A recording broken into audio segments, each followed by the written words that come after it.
Hi, welcome back to Rebecca's Travels, or if you're watching my lifestyle channel, hi, welcome back to Rebecca's Lifestyle. Hi, how are you all doing? I hope everybody's as well as possible.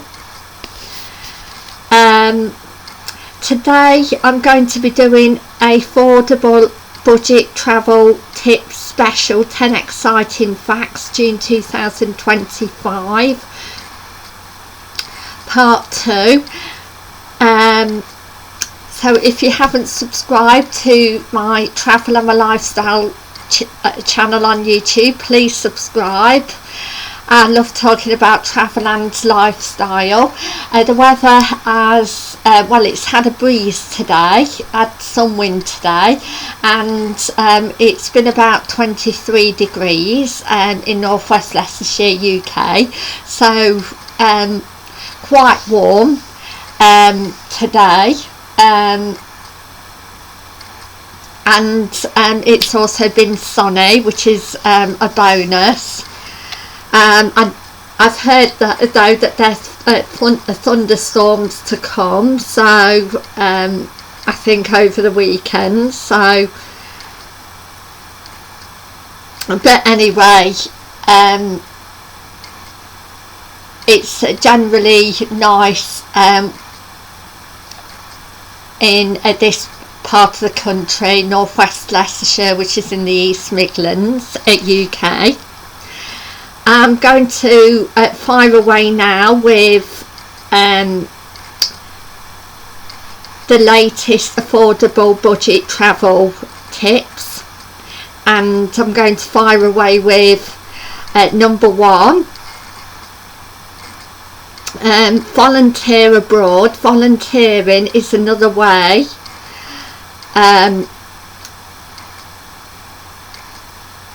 that is rewarding. You can also put it on your CV for when you come back to your own country to get a job. But if you volunteer in another country, it's a rewarding way to travel.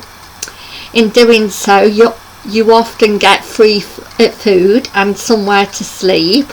Try Wolfling worldwide opportunities. That's on organic farms worldwide. In exchange your hard work on the farm, you will get free food and accommodation. There's other companies like World Packers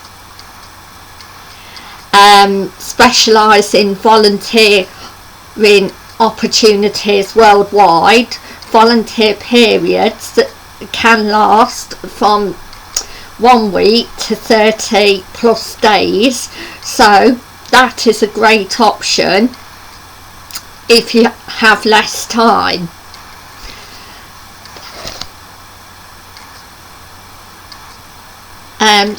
Say for instance you want to go travelling for say less than 6 months, say 3 months, and say you want to spend say a month volunteering and then a month 2 months travelling, that could work out. And number 2, travel outside peak seasons. Typical, it's either spring or autumn time depending on your destination. Also, and it also can work also for holidays. Again, if you can travel out of the season, then it is a lot cheaper. Number 3, make the most out of free attractions. Libraries, parks, beaches, museums, markets.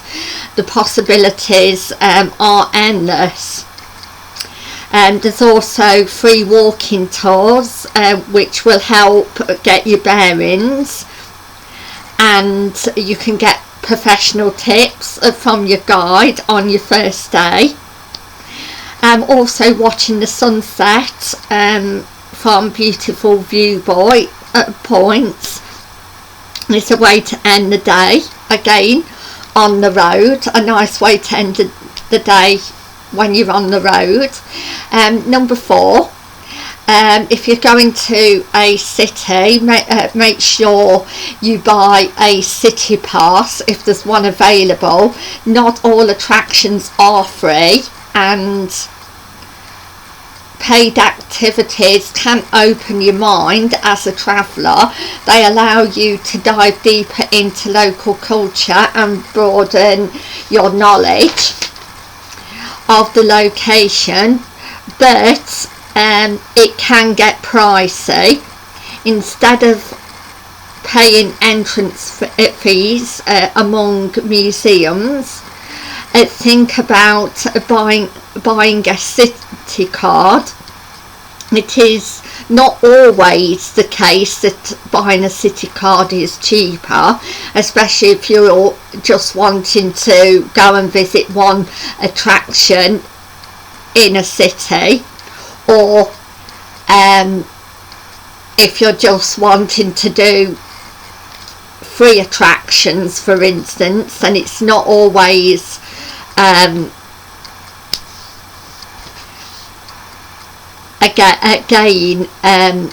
depending on the attraction, etc.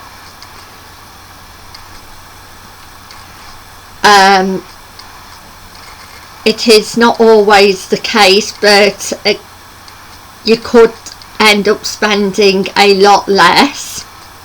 Visit Go City, and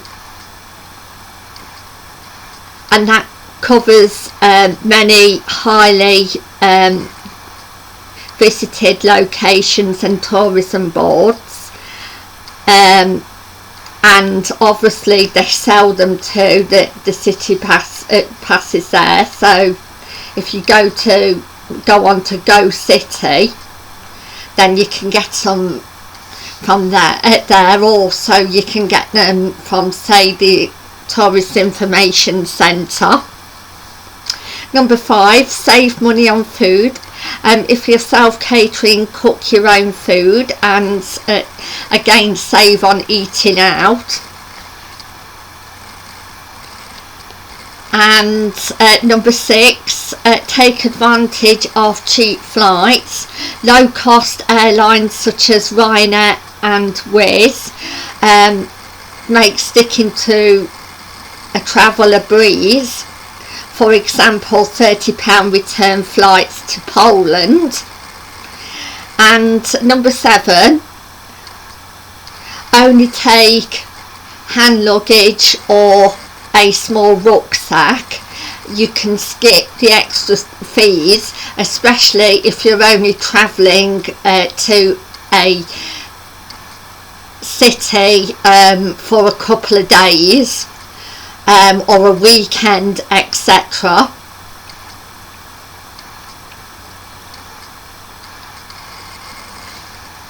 And then again you could just get away with hand luggage. Number 8, cheap flights does not mean an affordable holiday though. Some hotel prices can be sky high, plus visiting some destinations can be quite pricey in general.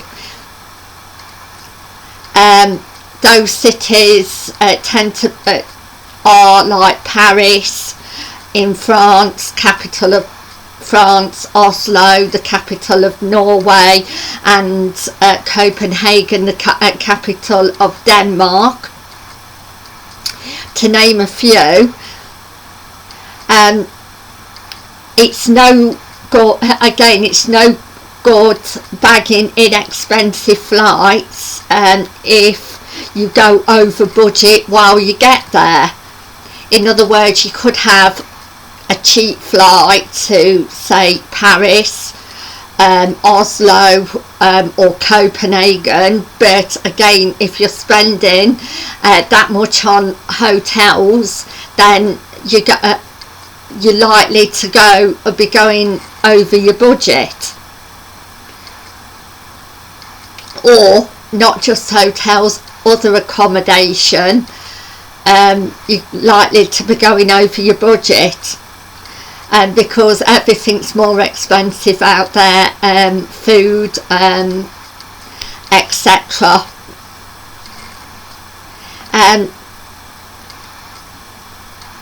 So ultimately, you need to do a spot of research before finalising any booking to check out the reality, for getting value for your money before you book.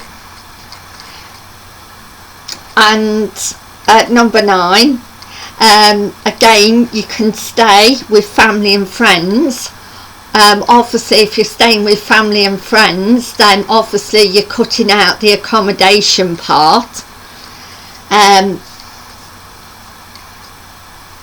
Number 10, use public transport to get around. Taxis are an expensive way of getting around, or at least, again, in most countries, while they cannot always be avoided. Aim to use public transport as often as possible. Like, for instance, when you say get off, say your coach, say at a coach station, or getting off at your train at a railway station, or getting off a plane at an airport, then they may need to be used to get to your accommodation.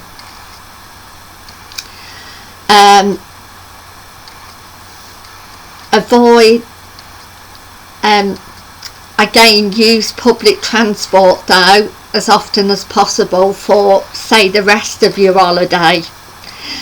Rail cards and National Express coach cards can save you a ton of money. Flixbus and Megabus often bargain coach journeys as well. And again, ask if you can get any discounts if you're a young person under 25, a student, or a pensioner 60 plus. So I would like to say thank you for watching, and I would like to and I'll see you tomorrow for a luxury travel special. So I would like to say thank you for watching, and have as good a time of day and night as possible wherever you are in the world. Thank you, and bye for now. Thank you. Bye.